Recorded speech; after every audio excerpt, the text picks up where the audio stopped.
Cara menggunakan aplikasi kasir yang diterapkan pada toko pupuk obat pertanian. Contohnya sebagai berikut.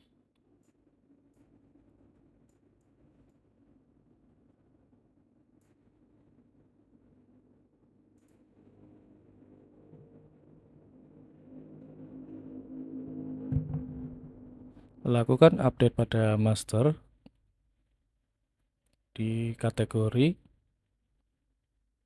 Kategori ini adalah untuk membuat produk.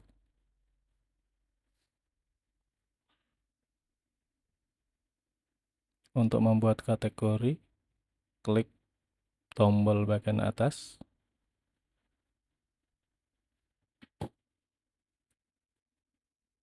klik tambah data, kemudian nama kategori.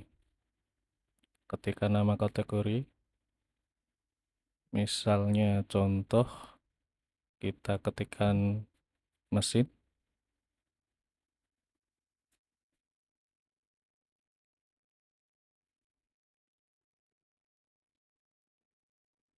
Kemudian status kita rubah jadi aktif, kemudian simpan. Maka data kategori mesin sudah tersimpan. Kemudian setelah kita membuat kategori, kita membuat data satuan. Satuan ini macam-macam, ada karung, ons, kilogram, liter, botol, meter, dus, macam-macam. Silahkan klik di bagian tombol tambah data. Nama satuannya kita ketik.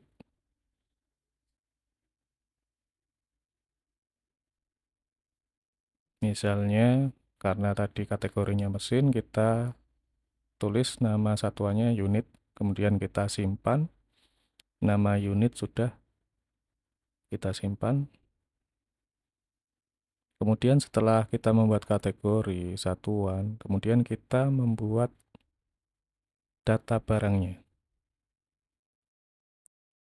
Untuk barcode atau kode barang, ini bisa disesuaikan dengan barcode kalau sudah ada barangnya. Jika belum ada, kita bisa membuatnya kodenya sendiri. Misalkan 12345 mesin bajak. Kemudian nama barang kita tulis namanya itu apa. Misal mesin bajak sawah mini. Dan deskripsinya disamakan saja. Kemudian pilih non-SN.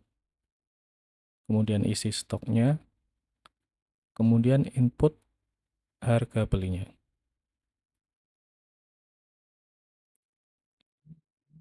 Kemudian pilih kategori yang tadi sudah kita buat, yaitu kategori mesin. Kemudian satuannya unit.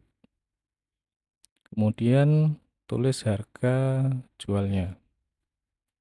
Kita simpan. Data barang sudah tersimpan.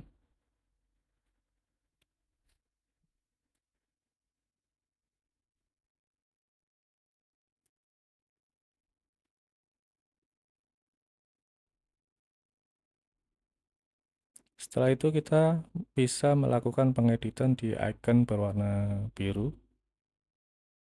Kita klik saja. Ini kita bisa mengedit apapun di sini.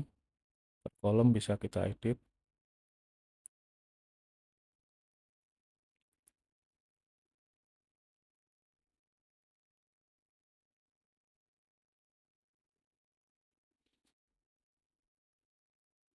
Ini profit marginnya. Jadi keuntungan dari penjualan, harga beli dan harga jual itu 1 juta. Misal kita rubah harga jualnya, maka keuntungannya akan berubah juga menjadi 1.500.000.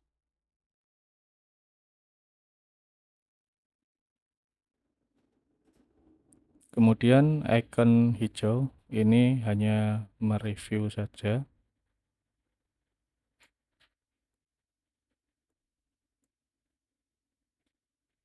Kemudian icon kuning ini untuk melihat serial number jika produk tersebut ada serial numbernya.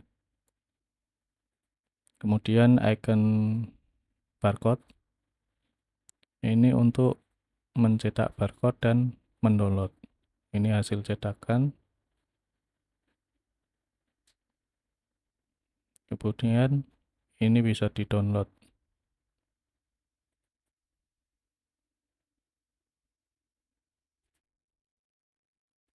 Ini downloadnya berupa file JPG gambar.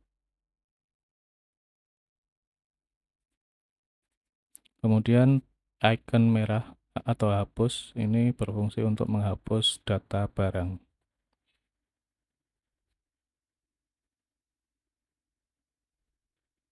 Kemudian kita contohkan untuk melakukan penjualan, kita pilih customer umum.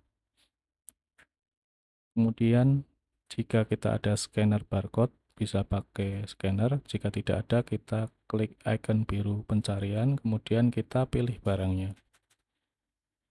Untuk mengedit jumlah barang, itu bisa di icon biru, kita tulis misal 5, dari 1 jadi 5, kita simpan.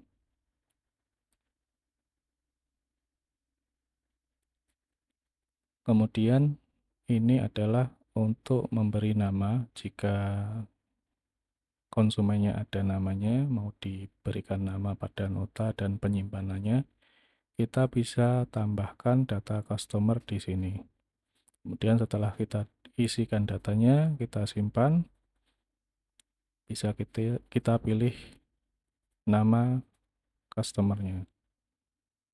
Jika tidak ingin memilih customer, biarkan saja, biar umum. Kemudian kita transaksikan dengan menginput kolom bayar. Nanti akan menyesuaikan kembaliannya. Jika sama dengan subtotal, maka tidak ada kembaliannya. Jika lebih dari subtotal, maka ada kembalian yang harus dikembalikan ke customer. Kemudian kita simpan transaksinya.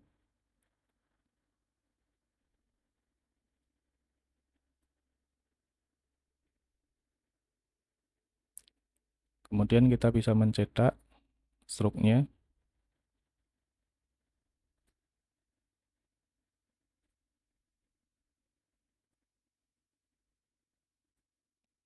Kemudian bisa mendownload struk, itu berupa file download JPG. Kemudian kita kirim ke share WA juga bisa notanya. Ini adalah invoice-nya, teksnya sesuai dengan nota. Kemudian kita jika mau print ulang bisa klik icon print.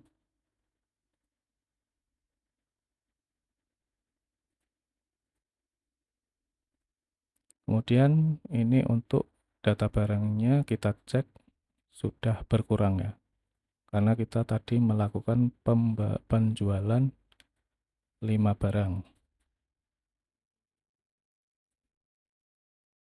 Nah, data sudah terjual 5 barang itu terlihat di dashboard. Kemudian kita cek pada laporan transaksi, laporan kasir. Nah, ini adalah laporan kasir per harinya akan tercatat di sini. Jadi sudah otomatis tersimpan.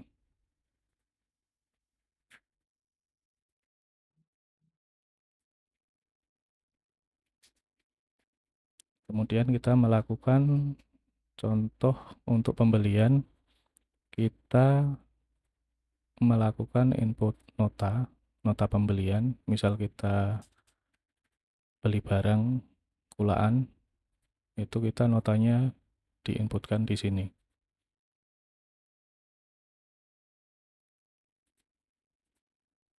Kita inputkan semua data pembelian di sini untuk menyalin nota manual biar jika nota manual hilang itu sudah tersimpan di sistem semua. Kemudian kita inputkan juga ini pembayaran sesuai dengan kita bayar pada saat pembelian atau kulaan. Ini bisa di print, bisa disimpan saja. Kemudian kita cek data barang setelah kita update di menu pembelian tadi, maka stok barang akan menambah karena kita sudah membeli barang lagi. Dan harga beli pun bisa diupdate juga di nota pembelian sesuai dengan harga pembelian saat itu.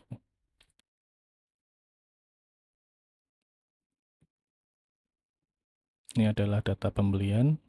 Jadi data penjualan dan data pembelian itu ada semua di menu penjualan dan pembelian.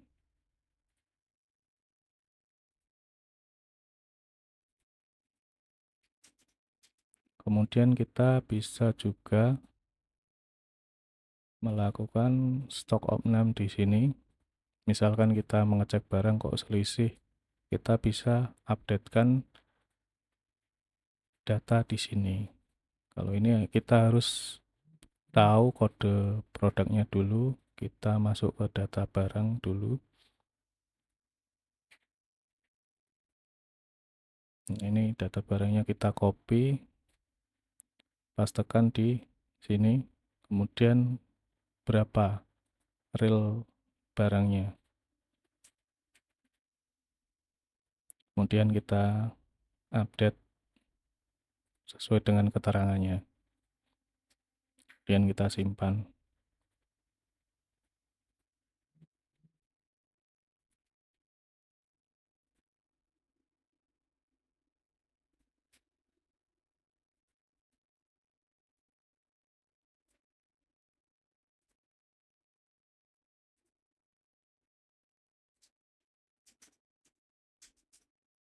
Nah, ini yang sudah tersimpan.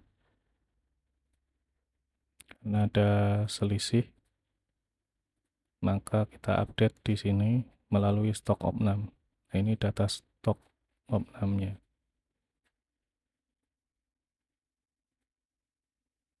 Jadi stok opnam itu untuk menvalidasi data barang dan data di sistem. Ini untuk menambah user. Kita bisa menambah user di menu user. Misalkan kita punya karyawan, misal untuk kasir, fitur kasirnya sendiri ada berbeda dengan admin. Kita tulis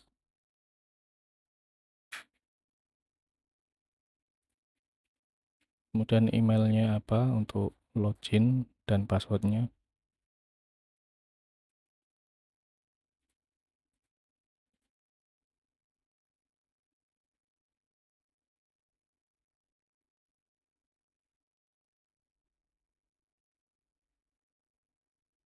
Kita simpan,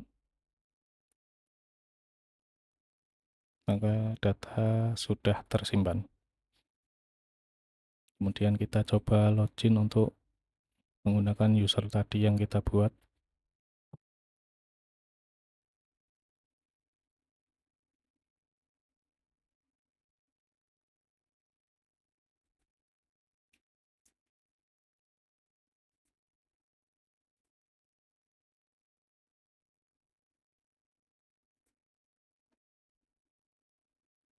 Oke, sudah masuk ke user khusus kasir, di mana dia cuma punya akses untuk melakukan penjualan, melakukan stok opnam,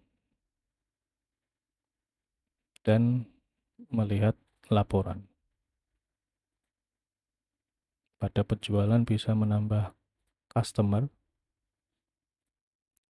akses data penjualan, kemudian mengakses data hutang piutang. Kemudian bisa melakukan stok opnam jika misalkan data tersebut ada selisih dengan barang fisiknya. Kemudian bisa melihat data